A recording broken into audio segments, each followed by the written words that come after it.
Oh, thank you so much. So glad to be here. I guess my question that I've had is, I think for the longest time, I have not been happy with my physical body. My physical body is perfectly healthy. There's nothing wrong with it. It runs fine, but I'm not happy with how it looks. A lot of times it's been with weight, and a lot of times I have felt kind of scrawny. And so I've gone and I've lifted weights, and I've done the action journey, and I've gone to really try to make things happen, really work really hard to put on the muscle, and bulk myself up.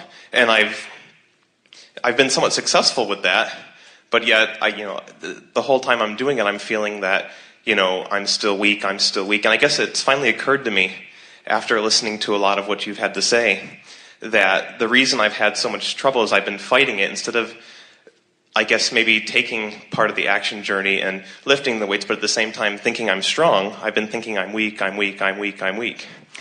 And so, I've had this idea that I can't look the way I want to look.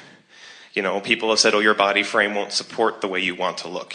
You can't have this, you can't have that. And I've listened to them, which I think has been my biggest mistake. And so I guess what my question is that can I actually transform into the body that I want if I can get myself into alignment? So even though I'm physically healthy, so it's not really like curing any kind of diseases, but it's actually just transforming the body into a shape that I would be very happy with. Well, yes, you can get to there, certainly. And everything that you've said has come from a very wise place of understanding. There's not a lot that we can add to what you have already concluded, which is absolutely accurate. We'll emphasize it a little bit here, that when you say, I want this thing that I do not have, you are asking the stream to go and bucking it at the same time. When you say, I want something that is impossible, the split energy keeps you from being able to accomplish it. So when your mind is splitting energy, it does not matter what action you perform. The action doesn't have enough leverage in it to overcome the split energy. So much so that we like to make extreme statements and say things like, a person who believes that a Twinkie is unhealthy should not eat a Twinkie. But if you understand that your body is responding to your thoughts more than it is, we would rather that you eat a Twinkie in joy than that it's actually better for the overall physical condition than that you eat food that you believe is healthy food in protest, because split energy has so much power in it, you see. And so imagine how much you can accomplish. In other words, you have a very clearly focused, very well managed desire. In other words, we can feel the clarity of this desire, but you have a nearly equally focused doubt about your desire. And that's what makes it all feel hard. And that's why you're not taking pleasure in the action. And it's also why you're not getting the kind of results that you would get if you could get your energy all moving in the same direction. It seems that, I've gotten some results, but I feel like I could have gotten even more with a lot less effort had I let go of the resistance. Well, what happens is when you begin going with the flow, the effort becomes less of a factor. In other words, Jerry and Esther were driving down a freeway the other night, and they noticed that there were some new barricades that had been built in order to prevent people from crossing into the head-on traffic and having head-on collisions. And Esther noted that if a car were to lose control and bounce over against this series of wires that they'd placed, that the car would bounce back into this traffic. And Jerry pointed out that since this traffic is already moving in the same direction, that even though the car is out of control, it entering traffic that's moving in the same general direction that it is much less of a problem than if it entered the flow of traffic that was coming from the other direction. And Esther said, there's something in that Abraham needs to tell us about resistance. In other words, when the energy stream, when the stream of life, when the stream of desire is calling you this way, and you sort of kind of go, but not really, it's better than if you're going in opposition to it. But if you sort of kind of go and you relax more so that you really begin to go until you finally let yourself, you stop dragging your feet in the water, you stop dragging your oars in the water, you stop dragging all of your things of resistance in the water, and you pull yourself and you just really let yourself go with the flow.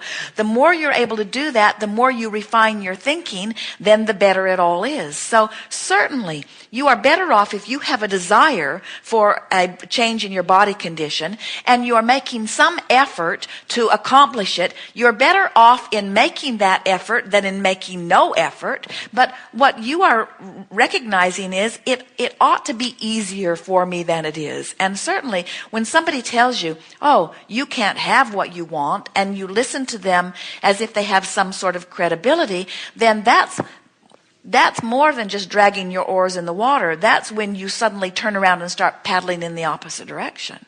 And you can feel the intensity of really going with the flow. That's what passion is. Sort of going with the flow. That's what optimism is, or hope is. Hardly going with the flow. That's what hesitation and reluctance is. Not going with the flow. That's what doubt and worry is. Really not going with the flow. In fact, paddling in the opposite direction, that's what anger is. Really not going with the flow. In other words, you can feel the intensity of how you're placed in the stream by the way you feel. The thing we always want to point out, and we've done it several times here today, but it really is something that we want you to hear and really think about. The combination of the pointed desire and the pointed belief in relationship to the desire is what equals what you feel. So there are a lot of people that could actually be getting better results than you are getting, who care even less about the body that they want, and that's what's bugging you. But when you take all the information and figure out what all of these pieces to the equation equal, you understand that somebody who doesn't want as much as you do, that has no resistance, is getting a lot better results than somebody who wants as poignantly as you do and has resistance. Doesn't that explain a lot? Doesn't that explain why so many people seem to be thriving who don't deserve it? Because you think that their deservability is tied to their effort. And we're wanting you to know that no deservability is tied to effort. You all deserve to have everything that life has caused you to want. But unfortunately, something that happens to everybody is that it seems that the more you want something, the more you work against yourself, because the harder you try and the more you see it as an ordeal that you must dig in and conquer and triumph over. And there's something about that conquering, digging in, and triumphing over that has you pointed upstream that works really hard against you. So when somebody says to you, your whatever does not support the desire that you hold, say to them, I know you mean well, even though you're breaking my heart with your words. I know you may be well-meaning, but you, sir, are misinformed. Because I now understand that if this time-space reality has the wherewithal to inspire a desire within me, that this time-space reality has the wherewithal to deliver it to me. So if I can want it, I can achieve it.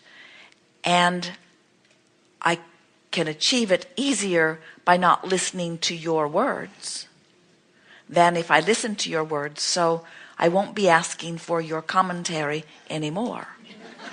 Because your commentary takes me upstream, which is counter to what I want.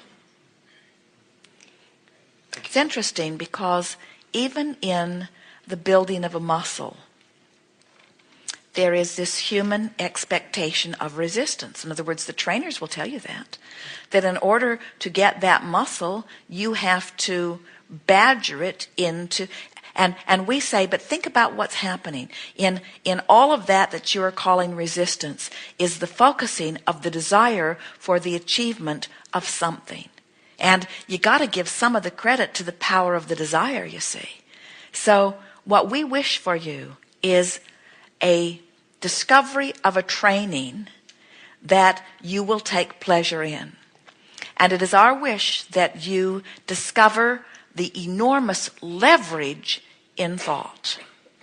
And we promise you that if you keep this dream alive, and it's a powerful dream that is very alive, if you don't squelch it with contradictory thought, so you just continue to want as you are wanting relative to this, and you find more downstream thoughts about it, you will begin to notice immediately physical responses to this powerful desire. And there will come a time that you will be inspired to tell others what you figured out about this.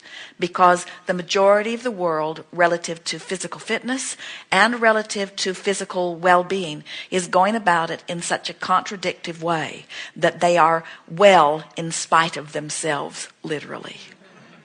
Literally. Great. Thank you so much. Yes, indeed.